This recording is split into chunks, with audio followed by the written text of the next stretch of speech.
Ernesto Che Guevara was born in Rosario, Argentina in 1928. My family belonged to the upper middle class. They encouraged my education and intellectual curiosity. Guevara suffered from severe asthma from an early age.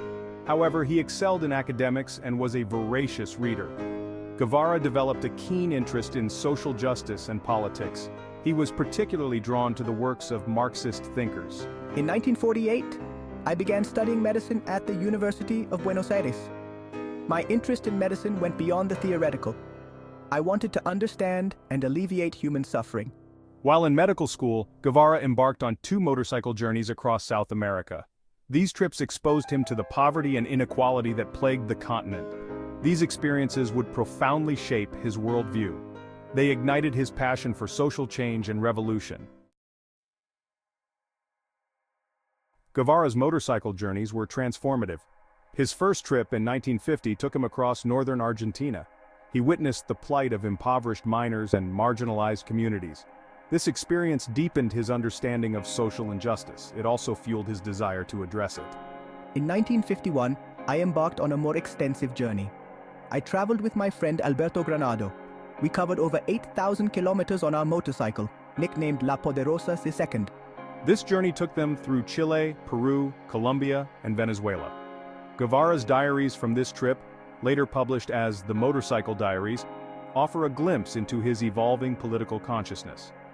During his travels, Guevara witnessed the exploitation of indigenous populations and the pervasive influence of U.S. imperialism in Latin America.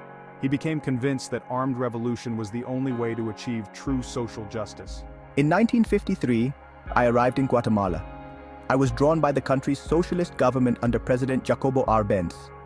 I participated in land reform efforts and witnessed firsthand the CIA-backed coup that overthrew Árbenz. This experience solidified my belief in the necessity of armed struggle against imperialism. The Guatemalan coup d'etat was a turning point for Guevara. He fled to Mexico, where he met Fidel Castro and his brother Raúl. The Castros were planning an armed insurrection to overthrow Cuban dictator Fulgencio Batista. Guevara was immediately drawn to their cause. I joined Castro's 26th of July movement and played a pivotal role in the Cuban Revolution from 1956 to 1959. I served as a doctor, a military strategist, and a leader of guerrilla forces. My courage, charisma, and military prowess earned me the respect of my comrades and the fear of my enemies. The Cuban Revolution was a defining moment in 20th century history. It toppled a US-backed dictatorship and established a socialist state in the Caribbean. The revolution inspired leftist movements worldwide. It also intensified Cold War tensions between the United States and the Soviet Union. Che Guevara's relationship with Fidel Castro was complex and multifaceted. They shared a deep commitment to socialist ideals and a belief in armed struggle as a means to achieve them. Their bond was forged in the crucible of the Cuban Revolution, where they fought side by side against Batista's forces. I recognize Guevara's intellect, military acumen, and unwavering commitment to the revolution. I entrusted him with increasingly important roles, recognizing his potential as a valuable asset to the movement. However, our relationship was not without its tensions. As a staunch ideologue, I sometimes clashed with Castro's more pragmatic approach to governance. Despite our differences, our shared commitment to the Cuban Revolution and our vision for a socialist future bound us together. Despite their differences, their shared commitment to the Cuban Revolution and their vision for a socialist future bound them together. Section 5, Guerrilla Warfare and Socialist Ideals, the Making of a Revolutionary Icon. Che Guevara's experiences in the Cuban Revolution solidified his belief in guerrilla warfare as a means to liberate oppressed people. He saw it as a way to level the playing field against more powerful enemies. Guevara's writings on guerrilla warfare, particularly his book Guerrilla Warfare, became influential texts for revolutionary movements worldwide. Guevara was a vocal advocate for socialist ideals. He believed in social justice, economic equality, and the redistribution of wealth. He played a key role in implementing socialist policies in Cuba after the revolution. He served as Minister of Industries and President of the National Bank. Guevara's image, often depicted wearing a beret with a single star, became a symbol of revolution and anti-imperialism. His writings and speeches inspired generations of activists and revolutionaries, solidifying his status as a global icon. Section 6. Beyond Cuba, spreading the revolution's flame. Following the success of the Cuban Revolution, I became determined to spread the revolution's flame beyond the island nation.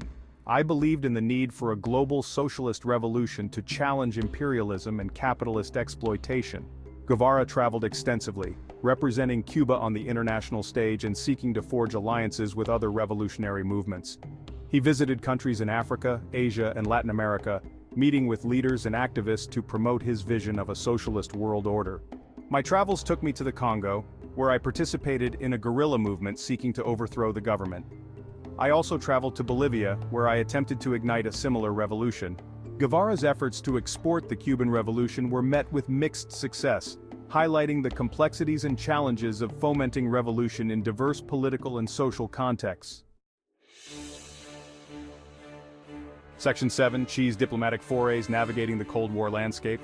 Che Guevara's role in the Cuban Revolution thrust him onto the world stage, and he soon found himself navigating the treacherous waters of Cold War diplomacy.